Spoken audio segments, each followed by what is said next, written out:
All right, so it's my pleasure to have David talk on the omega-Vaught conjecture. Great. Well, yes, thank you, Peter. Thank you, everyone who organized this, for having me. So, yeah, let's talk about omega-Vaught conjecture. So, what's the deal? So, the main results that I'll be talking about today is that there's this sort of like purely structural version of Vaught's conjecture that's called the omega-Vaught conjecture. And in particular, linear ordering satisfy the omega-Vaught conjecture. And when I say that, I mean like all theories that imply linear orderings have the omega-Vaught conjecture. So that's sort of the organizing principle. This is what we're going with. And to get in that direction, we will first talk about Vaught's conjecture a little bit and some of the different variations of Vaught's conjecture that exist. You know, if you've been around for a while, you've probably seen many, many versions of Vaught's conjecture. So I'll highlight some that are important for this talk. Then I'll introduce the omega-Vaught conjecture, and then I'll sort of tell you some of the little nuggets from the proof that are nice. Okay. So if you're unaware, Vaught's conjecture, as originally stated, was for a first-order theory of formulas over a countable vocabulary, and the conjecture is that there's either countably many countable models or there's continuum many countable models. There's never anything in between. So it's sort of one of these things that says, you know, the continuum hypothesis, anything that breaks it in these weird models of set theory has to be like kind of an exotic set. Things that sort of arise naturally, like the number of countable models, that should never be an intermediate size. It should always, you know, be countable or continuum. Shortly after this, I mean, I'll also give it to Vaught because it's essentially the same conjecture. There's sort of this infinitary version of the conjecture. So what does it say? It says that instead of giving you a first order theory, I'm going to give you a sentence in L omega 1 omega. So infinitary logic. And also over a countable vocabulary and the same conjecture, right? Like there's either countably many models or continuum many models. And okay, if you're not super familiar with L omega 1 omega, we'll be talking about it a little bit more later in the talk. But let me just say right now, it's an extension of first order logic, and it allows countable conjunctions and disjunctions. So in particular, the second version of the theory, the second version of the conjecture is stronger than the first version. You'd say the first version is just like a countable conjunction of all this first order stuff. And okay, maybe if you're set theory averse and you don't want to think about like, well, if continuum hypothesis holds, then this is definitely true. You really want to think about continuum many as being perfectly many. Like we can make a perfect tree. And that's really the way we're going to think about it, because that's sort of like the independent way of like set theoretic considerations of how you say you always have continuum many. So whenever you see continuum many in your mind, you just say like, okay, we're going to build a perfect tree of things. Great. So again, let me just sort of fill you in on a little bit of history of different ways that people have approached this problem. So this problem is very hard. Like so it seems like it's very difficult. People have tried to prove it in many ways over the years. So one version that model theorists quite like is this Martin's conjecture, which is a strengthening of Vaught's conjecture that has been around for quite some time. And what do? You take a theory with a countable vocabulary. You add a predicate for every type. So you're able to name the types within the models. And then you close under a fragment, including these predicates. So you're able to sort of like do first order things over types. So you're allowed to say like, well, there exists a realization of this type that extends to a realization of that type and that sort of thing. And the Martin's conjecture is if you actually have less than continuum many models, then any model is categorical in this T1 theory where we're naming the types. So, okay, maybe it's not immediately apparent why this implies Vaught's conjecture, but it does. It's saying if we don't have continuum many models, somehow we could control the types of, you could control the isomorphism types pretty easily at a low definable level. And then there's all sorts of results you could go through to show this implies Vaught's conjecture, some which we'll talk about in a little bit. This is a really important version of Vaught's conjecture that is somewhat related to the version we're going to talk today, so I wanted to make sure everyone knew it. I will also mention that there is this topological version that's floating around. If you're into descriptive set theory, maybe you've seen it.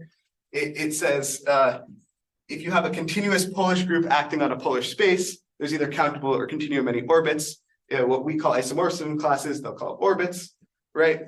And the reason I wanted to bring that up was, in fact, because to point out what Becker actually calls the topological Martin's conjecture. So he proves this for a very specific class of Polish G spaces. So the group has a complete left invariant metric.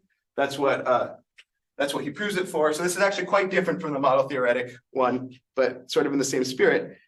I just wanted to point out here that he has this nice theorem that says, well, you either have perfectly many orbits or every orbit is easy-ish to define. You're able to define it in boldface pi omega.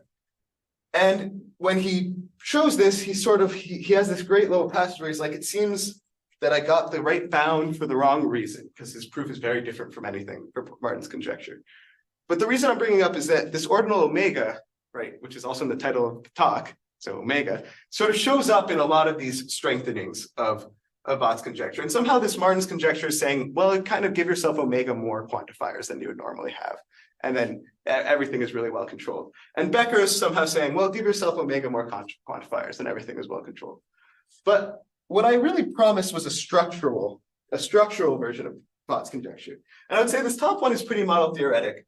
This bottom one really has nothing to do with structures at all, right? So I'm going to give a version that sort of splits the difference, and it's more like the infinitary version of that's going to use infinitary logic, okay?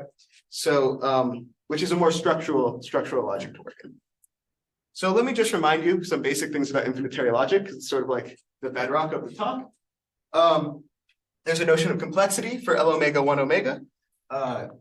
It's similar to these first order sigma n pi n business. In fact, at the lowest level, it's exactly the same. So we say something is sigma 0 or pi 0 if it's quantifier free and has no infinitary disjunctions and conjunctions, so it's first order. And then we sort of build up the hierarchy in the way you would probably expect. So I say I'm sigma alpha if I am an infinitary disjunction of exist statements over things that are pi beta for beta less than alpha. So pi beta, simpler pi beta things. And you can think about the infinitary disjunction kind of like an existential quantifier, because it's saying like one of the following things holds.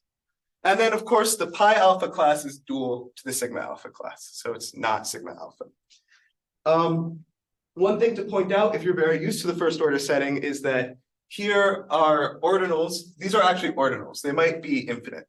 For example, if you take an infinitary conjunction over things that are like pi 1, pi 2, pi 3, pi 4, pi 5, going all the way to omega, that's like a pi omega. So these are ordinal indexed with countable ordinals, so nothing too crazy. And just some notation that we're definitely going to need is that we say that m is alpha below or alpha back and forth below n if every pi alpha thing true about m is also true about n. Similarly, if you draw the inequality going the other direction, what are you saying? You're saying my sigma alpha theory of m is within my sigma alpha theory of n. And then we finally have this alpha equivalence, which says both of the above are true. So another way to read that is every single pi alpha formula I make true, those are the exact pi alpha formulas you make true. So like we agree on everything pi alpha. Okay, so why is this important and why does this make things structural? Well, we're getting there, Remember, we're trying to count isomorphism types. And these things are kind of like isomorphism. In particular, isomorphism implies them. They say like two models look the same-ish. So maybe let's just start by counting these. Well, it's a fact that these things are actually Borel equivalence relations. So they're relatively easy to describe. And there's a celebrated theorem of Silver, which tells us exactly how to count them. It says, well, since it's a Borel equivalence relation, you either have to have countably many equivalence classes or continuum many equivalence classes. So, okay, maybe you could see why working in L omega 1 omega is kind of nice. We get these nice equivalence relations, which we know how to count, and they kind of look like the thing we're trying to count. So, all right, it's pretty reasonable. But technically, any logic should have like some sort of Borel equivalence relations that say that you agree on certain syntax. So what's special about L omega 1 omega? What makes it structural? Well, the thing that makes it structural, if I had to point to one theorem, it would be this one, which is Scott's isomorphism theorem. It's super important. It says that for every countable structure M, there is a sentence in L omega 1 omega that picks out its isomorphism type among all the countable models. Yeah, okay, technically you do have to assume n is countable here. I guess I didn't write that. But so in particular, L omega 1 omega can see all structural facts about a model. It can completely pick out its isomorphism type. Again, if you're used to first order logic, this is very different. Very few things have this property with first order logic. It's quite atypical that you have even a first order theory that categorizes your isomorphism type. So one way to look at this in terms of equivalence relations, in terms of connecting what we want to count to what we know how to count, is this formula here, which says that isomorphism, two things are isomorphic, two countable models are isomorphic, if and only if they are alpha equivalent for every ordinal alpha. So why is that true? Well, of course, if they're isomorphic, they agree on everything.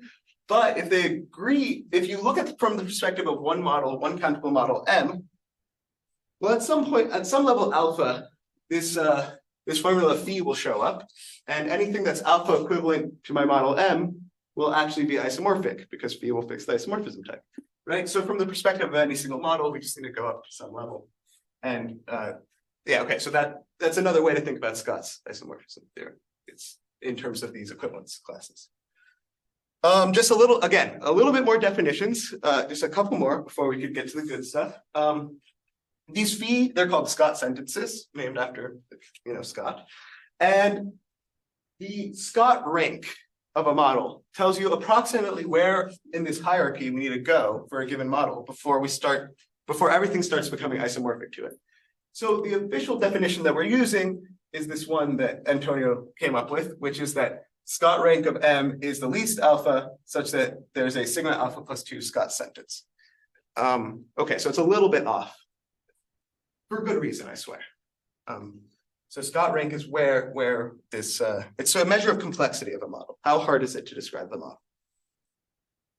So now you might be thinking, well, okay, I have these things I know how to count. I have this thing I want to count. I know how to relate them. Shouldn't we just get Vaught's conjecture for free? You'd almost be right. What we get is something, Morley's theorem, which is that given a formula, infinitary formula over a countable vocabulary, the number of models is either countable, continuum, or Aleph-1. So this is quite a tremendous result, right? There could be all sorts of crazy ordinals between countable and continuum, but if it fails, it has to be exactly that Aleph-1. And let me just do a quick sketch of the proof because it's going to be super important for this talk. So let's just let the Scott spectrum, that's how I pronounce that, the Scott spectrum of phi is the set of all the Scott ranks of all the models of phi, okay? And we consider a couple cases. So the first case is, let's say that there's some level where at the beta equivalence class, there are already continuum many different classes. Well, then there's definitely continuum many isomorphism classes. So we're good. We have continuum many. The second case is that the Scott spectrum, so the set of all the Scott ranks of models, is actually bounded. And in this case, among all the models that model phi, isomorphism is just the same as saying we're beta plus 2 equivalent. We just need to pick up the Scott sentence. And so it's a Borel relation. Because we are not in case 1, let's assume we're not in case 1. This means we must only have countably many models. Okay?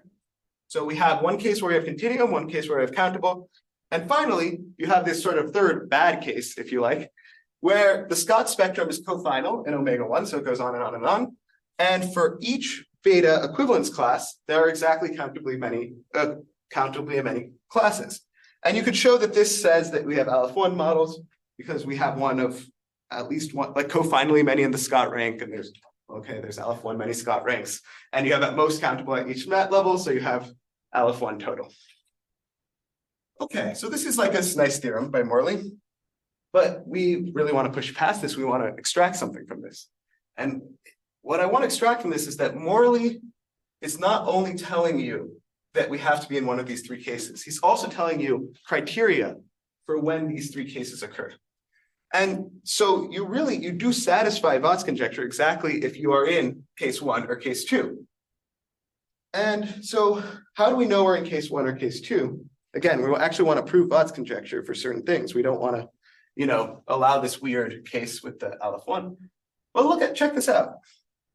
There's an ordinal that appears as a witness for being in case 1, and there's an ordinal that appears as a witness for being in case 2. So at some level, you satisfy Vaught's conjecture if this ordinal exists.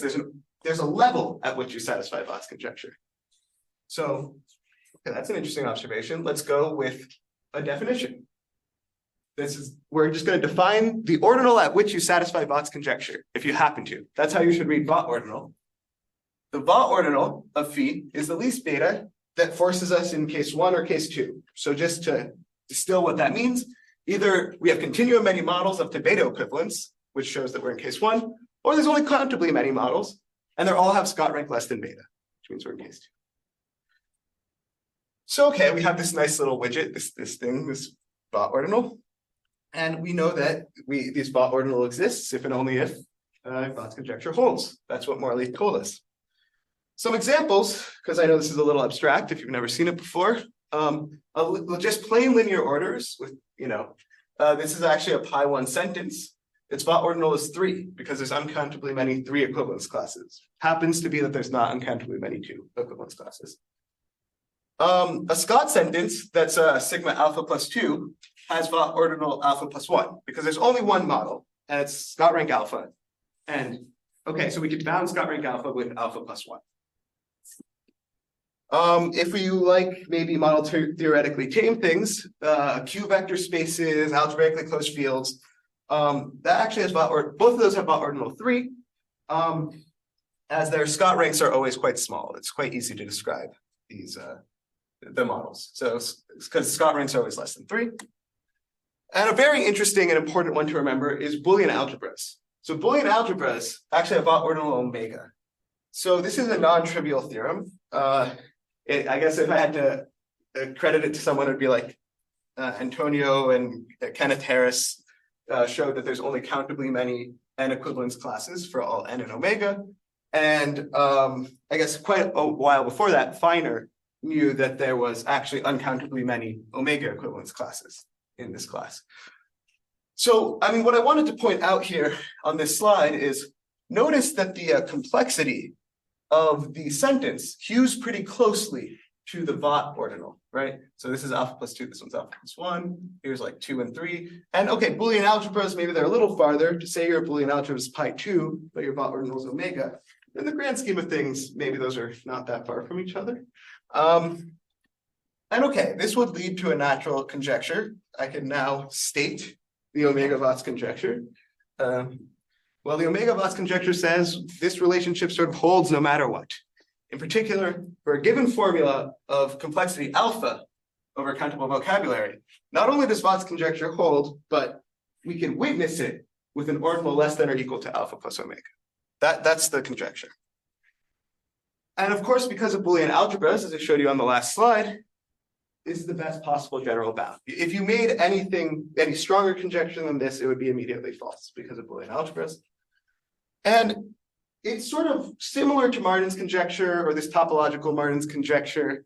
It's similar because what it's really allowing you to do is like take omega many quantifiers more. So it sort of comes from the tradition of Martin's conjecture. I mean, we considered calling this infinitary Martin's conjecture. And if you call it that, it wouldn't offend me, right? It's quite similar to that. Though it is different from Martin's conjecture, I should point out. Again, it's more structural. It's tied to the Morley analysis. It's tied to L omega 1 omega, which is like a structural logic. And one of the biggest differences actually is in Morley, if you remember back to what Martin's conjecture was, it said, well, either we have continuum many or this thing with types happens. In the case that you have continuum many in Martin's conjecture, you can kind of do whatever you want as long as you have continuum many. In omega-Vaught's conjecture, the case where you have continuum many, you have to see it at a certain level. So it's more symmetric in some sense. And that's probably one of the biggest differences between some of the other versions. Large scale differences, I would say this is one of the biggest ones from other versions proposed. That being said, it is unknown if like one of the versions, like if this one implies Martin's conjecture implies omega-Vaught's conjecture, there's no like known relationship. I mean, maybe they're both true and then they imply each other, but of course that would be hard to show. Okay, so the point here is okay, we have this really bold conjecture. And you could go through the literature and see like, okay, every time we proved Vaught's conjecture for certain classes of things, because it is known for many classes of things, have we actually been proving omega-Vaught's, or have we been using more levels? Have we been going beyond omega-Vaught's conjecture? And in most cases, really, it's just it's quite immediate that the proof of Vaught's conjecture gives the omega-Vaught's conjecture. I mean, think about it. A proof of Vaught's conjecture for infinitary sentences has to give a bound on the Vaught ordinal. That's what Morley tells us. So there's like an implicit Vaught ordinal bound in all these proofs. So you could just like literally flip through papers in the catalog and say like, what's the Vaught ordinal? Does it actually do this? And it turns out there's a very prominent case, or there was a very prominent case in which this didn't happen. And this was Steele's result. So Steele proved that for any infinitary sentence, that's just over the order relation, all of whose models are linear orderings, then this satisfies Vaught's conjecture. And he was able to show this by, if you look at his proof carefully, what you'll see is that he bounds the Vaught ordinal of phi by omega-1 phi. So that's the least ordinal not computable in phi. That's what that means. So that's pretty darn far from alpha plus omega. He uses a lot of stuff. Like this, that's a huge ordinal, like absolutely massive, first of all. Number two, something very surprising happens with this proof, which is that it's dependent on more than just the complexity of the formula. It's also dependent on the presentation of the formula. Like it's computability theoretic. And in its proof, it really uses notions from higher recursion theory or descriptive set theory. There's a couple other proofs of this that are not exactly Steele's, but they all sort of rely on the same bound. They all rely on some sort of higher recursion theory or some sort of descriptive set theoretic result. So, I mean, I think the natural question is, how can we improve this, right? I mean, if you're thinking about these things and you read this and you're like, oh, that's really big. How can we improve it? Well, maybe you look at the proof and you see, where does he use this huge ordinal? Well, I'll tell you where he uses it. In a linear ordering, you could define this relationship, alpha equivalent within our linear ordering. This is different from the alpha equivalent before. That says the Scott rank between x and y is, the Scott rank of the interval between x and y is less than alpha. So it's simple to describe the linear ordering between us. And what Steele really does is he quotients out by this equivalence relation. It's a convex equivalence relation. So when you quotient out, you get another linear ordering. And he notices that when you quotient out at the level of omega-1 phi, you actually just get a dense linear ordering. So like every linear ordering at this level sort of just looks dense, as long as you have something of high Scott rank. And the proof really uses sigma 1-1 bounding, which, okay, like I said, it's higher recursion theory. And is just false at lower levels. You actually have to go up to omega-1 phi to see this. An example you might think about is, imagine like a computable ordinal. A computable ordinal, well, all quotients of it will be ordinals. So at a computable level, right? So in fact, like this lemma that he proves fails at lower levels. So what do we need to do to improve? The actual combinatorics that you need to do is you need to look at this L quotiented alpha for maybe alphas that are less than omega-1 phi and try to understand what's going on there. Try to get a better understanding of this object. And so this is exactly what we did. So, I went away and I was like, okay, let's try to look at this problem. And I remember one day I went into Antonio's office and I was like, hey, look, I did it. Look, not omega-Vaught's conjecture, but we got a version that works a lot lower down the hierarchy. Like it only depends on the complexity of the formula, and it's not super duper big. But of course, when we looked at this, we're like, it doesn't really feel like we're done. We want to like get this version lower. And so I tried to, massage the techniques a little bit, see how far we could push it. These are all actual things that appeared in different drafts of the paper, I'll have you know. We got some multiplicative thing at some point, and then went back and like proved a bunch of lemmas about linear orderings, ended up with this additive thing. And I remember one time I went into his office and I was like, look, we got alpha plus omega plus 25. And we looked at each other like, well, okay. Well, that's definitely not where that ends, right? You have to be able to push it. Tight 25? Yeah, yeah, you would think that it's a little weird. Not that high, so I'm just wondering if you can. No, this is terrifying to me. I got the 5. The 5s are good. The omega is okay with too, but Yeah, omega's great. We love omega. And so, of course, the final version is that you could actually push it back down to alpha plus omega, and we could say, yay, this thing that we saw in the literature that didn't quite follow the pattern we thought it would, well, you massage it a little bit, you do some work, and you can get it to follow from alpha, the Vaught ordinal is less than alpha plus omega, less than or equal to alpha plus omega. So we found some nice little treasure at the end of the rainbow. We found our pot of gold. But anyone who's ever seen a movie would know that the real treasure is the friends you make along the way, right? That going from these different versions involves proving like different lemmas. A lot of these lemmas sort of had to do with things that weren't just linear orderings. They're actually quite general, interesting lemmas. So I guess what I want to say to you is like, maybe with the time I have left, is just I want to introduce you to some of my friends, some of the friends who made along the way. How did we push down to this alpha plus omega? Well, here's my newest friend, this thing we call the main lemma, the way we were able to get rid of that dreaded 25. Well, okay.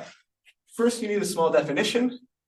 You need this definition of being beta plus omega small.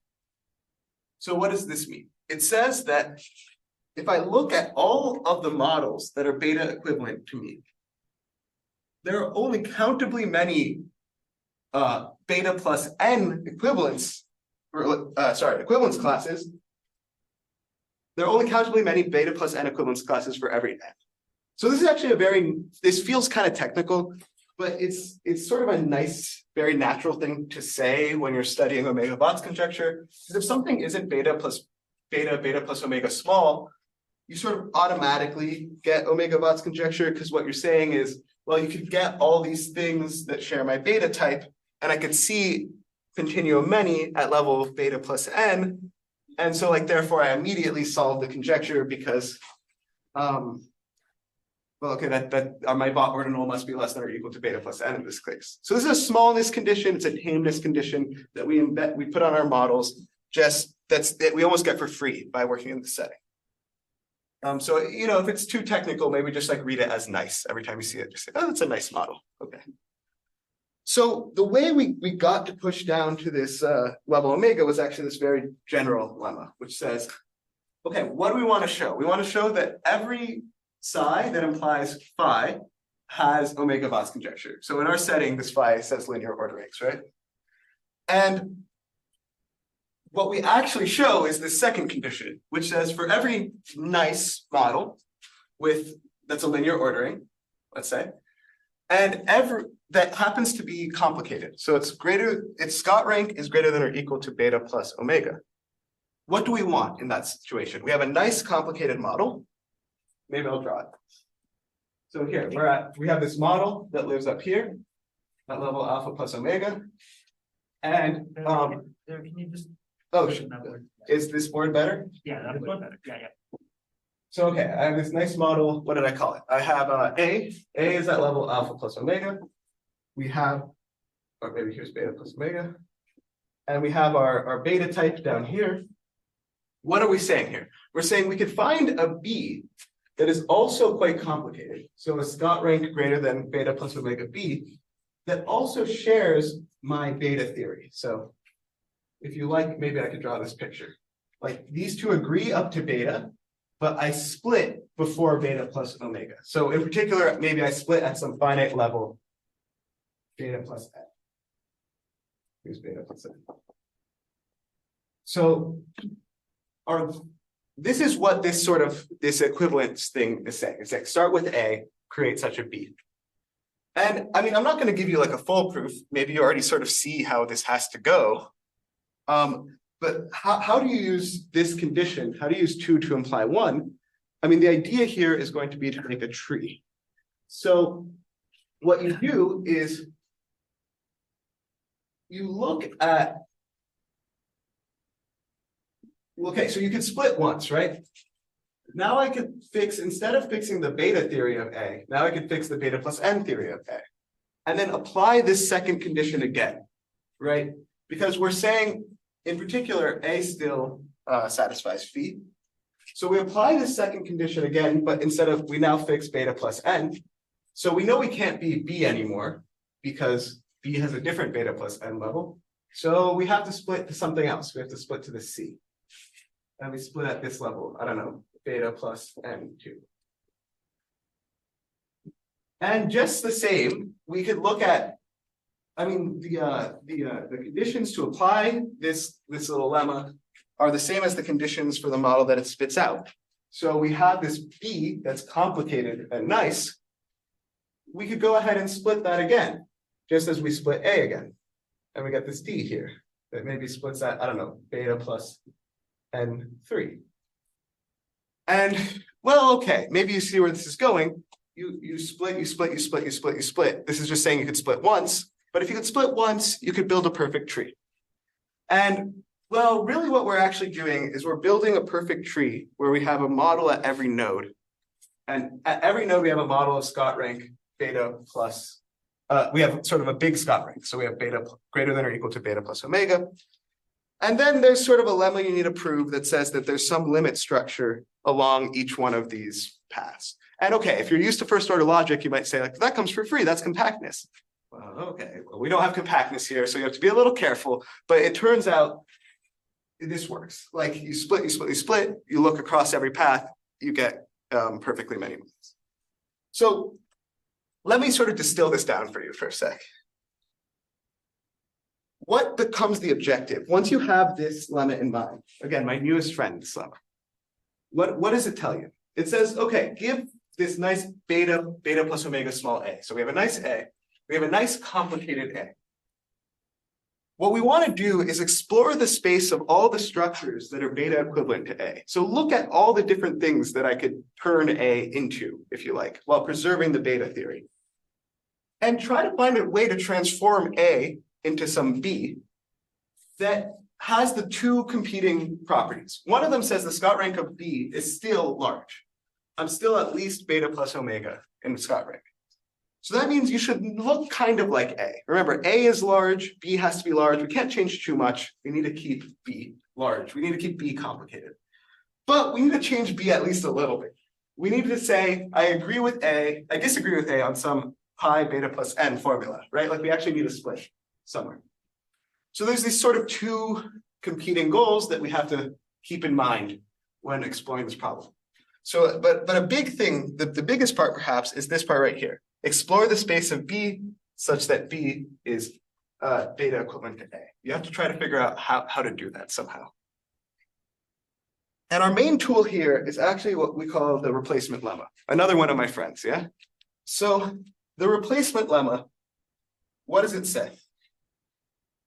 More or less what it says here is take your structure. And again, these two lemmas that I'm explaining right now have nothing to do with linear orderings. They apply complete generality. Just thought I'd point that out.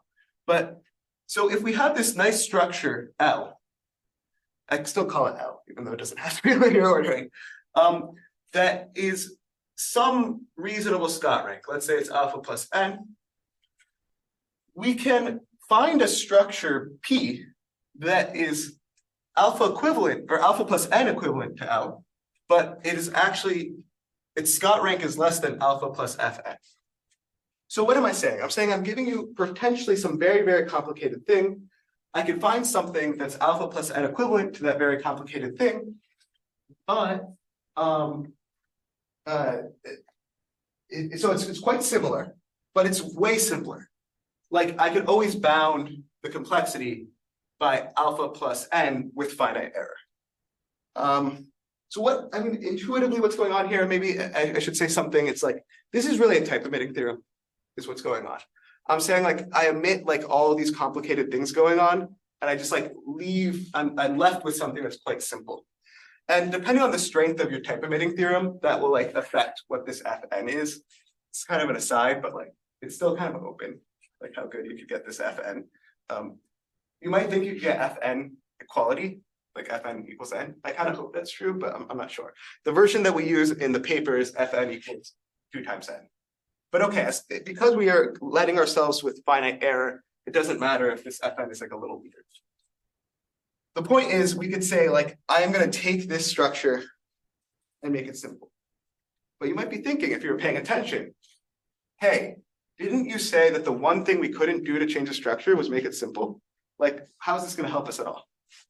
Well, okay. The idea is not to apply this to the whole structure, but apply it to substructures. So, we got our linear ordering. That doesn't work. Linear ordering. And it's like we could take intervals inside of our linear ordering and replace them with simple things. It's something that we're allowed to do, essentially by type of integral. So we could decide, I want this to be simple. And we could do that while still maintaining our sort of alpha plus n equivalence. Okay. And what's the goal? What's the goal of all of this? Remember, the goal ultimately is to split on some formula, to find some pi beta plus n formula that I disagree on. So I need to actually change something. And I'll tell you, the thing that we actually split on is something of this form. So within a fixed vocabulary, you can actually just say, I have Scott rank greater than alpha. Like you can see that within the theory at level 2 alpha plus 3, which don't be deceived. 2 alpha plus 3 is actually finitely far from alpha, even if alpha is infinite. Notice we're multiplying by this 2 on the left-hand side. So there's some like visible alpha plus n formula that says, this is what my Scott rank is. Similarly, there is such a formula that says, in a linear ordering, I have a point where the linear ordering to the left of me has a certain Scott rank. So what we're going to do is sort of, like I said, mess around with the Scott ranks of these suborderings. We can do that because we have the replacement lemma in such a way that keeps the complexity, but maybe omits certain Scott ranks as start sentences or analogously end segments. And so this is really actually the formula that ends up getting split on. It's like, oh, what are the Scott ranks of my end segments, and what are the Scott ranks of my the opposite of end segments? Yeah, well, or Boolean combinations of these is really what we're gonna be focusing on. And finally, this is one of my favorite friends. It's my oldest friend. The first thing that I really proved in this project. So, and really in graduate school. So it has a special place in my heart. We need to understand how to apply these replacement lemmas. And for example, if I have a proper cut inside of my linear ordering, the only thing I told you were allowed to replace was intervals. And that's actually true. You could only really use the replacement lemma to replace intervals. So what you could do if you want to replace an entire proper cut is split it up into a bunch of intervals and then replace all the intervals. But you need to be guaranteed that the thing that you get is actually still simple at the end. So it requires some analysis of the way that Scott ranks of linear orderings work. And so we are also in this process. This really has nothing to do with anything other than linear orderings, but I thought I'd say it because I like it.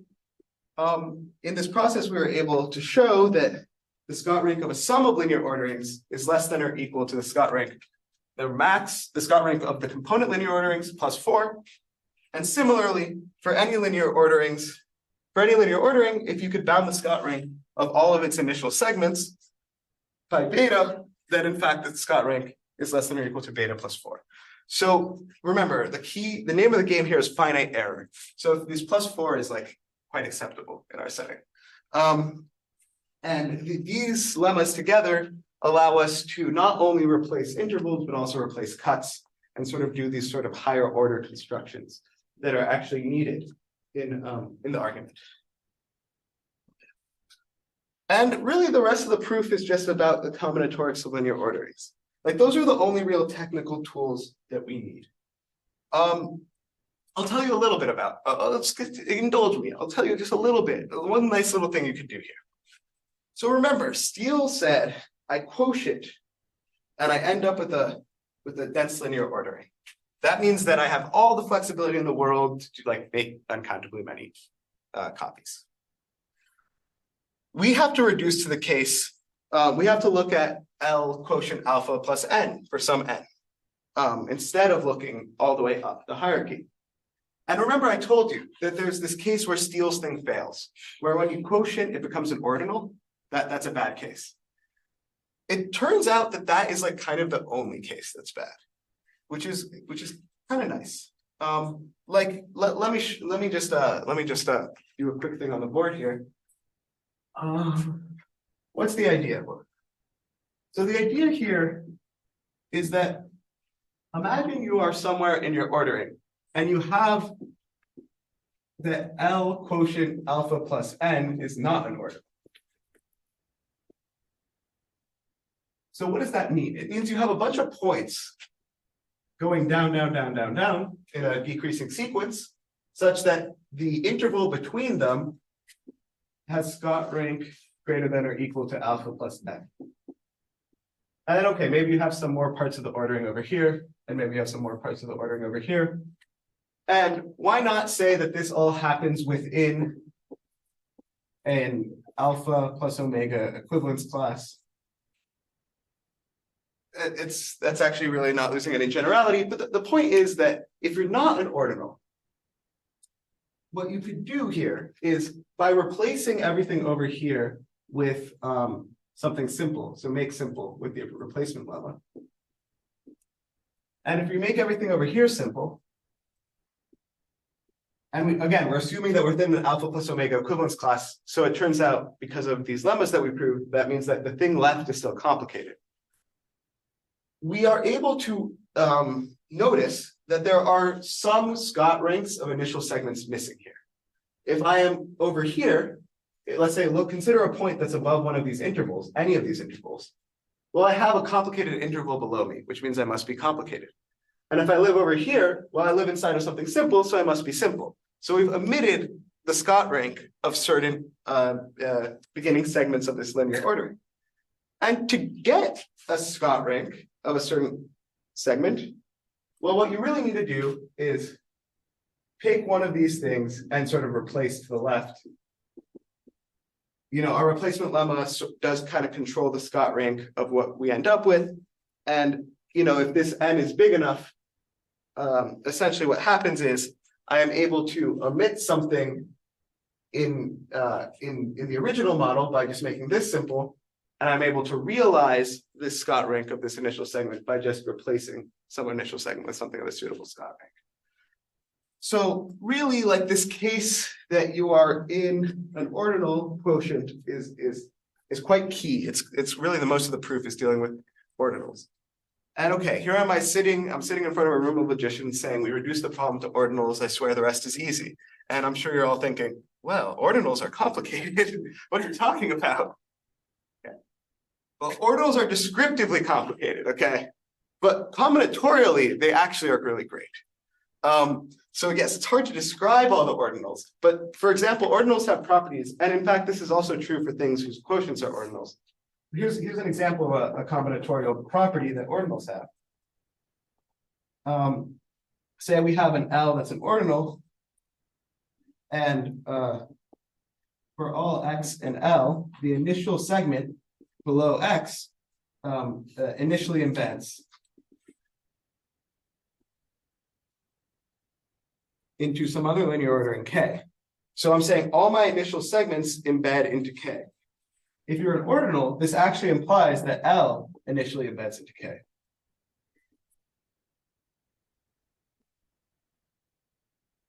And you might be thinking, well, that's no great shakes. That should probably just be true in general. But it's really actually quite false in general. Like if we think about the ordering defined by the integers, every initial segment of the integers is actually isomorphic to a backwards copy of omega, right? And of course that embeds into omega, a backwards copy of omega. So, you know, this combinatorial, this is a very undesirable thing when you're trying to control how linear orders look like.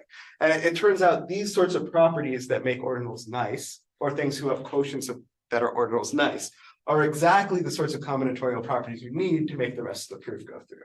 So again, yes, I'm not going to tell you too much about the ordinal case, but rest assured, I have not like reduced to something pi1 complete and told you figure out the rest. This is like actually considerably simpler once everything is an ordinal. Okay, so let me just say a couple of big takeaways, because I sort of got in the weeds there a little with these details. So maybe let's zoom out a little bit. So what is going on with this new result? Why is it nice? Well, it involves only low-level definability and structural ingredients of linear orderings. We're not going out and trying to look at higher computability theory. We're not going out and trying to look at descriptive set theory to prove this. We're just looking at linear orderings. We're looking at structural information. And right, so that's what I just said, right? We don't need these other theories to make this work. It all works. This proof is quite different from any other proof of Vaught's conjecture for linear orderings in this way. Now, here's something a little more speculative. We have all these little lemmas that we proved along the way, and many of them had nothing to do with linear orderings. Okay, so that's the question. What else can you apply this sort of reasoning to? Can you go to Boolean algebras? Can you go to something else that has like some of the same properties as linear ordering and use these lemmas to help you prove Vaught's conjecture or omega-Vaught's conjecture? And then I guess my last 2 points are like the point of the ultimate optimist and the ultimate pessimist point. So bear with me. What would the ultimate optimist say? The ultimate optimist say, Vaught's conjecture is only the beginning. We're going to wake up tomorrow. Someone's going to give you a proof of Vaught's conjecture. And you're going to be like, oh, what's the Vaught ordinal? Like, let's go and do like all this more exciting math that comes from this paper, right? There's tons of interesting math to do related to Vaught's conjecture that's not simply Vaught's conjecture. And, that might be in our future. The ultimate pessimist, what does the ultimate pessimist say? Well, omega-Vaught's conjecture is clearly false. It's way too strong to be true in general. It's totally, it's absurd, right? It's such a strong strengthening of something that's already so hard to prove. This is just a straw man, right? And so the ultimate pessimist might think, there's no way this is true. So what I say is, then treat this like a straw man. Try to push it down. Try to tear down the straw man. Try to find something that doesn't satisfy omega-Vaught's conjecture. It should be a heck of a lot easier than finding something that doesn't satisfy Vaught's conjecture. It's a huge, huge strengthening. And I think, I'm okay. I would not be emotionally scarred if someone found a counterexample. In fact, I really invite it, right? Like if someone could find a counterexample to this, or find a way to construct counterexamples to this, I think it would really advance the way we think about Vaught's conjecture quite a bit. Like, in some sense, from this perspective, what this is saying is every time we've been able to prove Vaught's conjecture, it was because it was easy. It was because it had this really nice low-level thing. So, okay, what does it mean for something to be hard? Find something that's hard. Find something that doesn't work in omega levels, and I think that would still represent tremendous progress. So, okay, no matter what you think about this, I think there's something to be gleaned from where to go forward from. Okay, well, that's it.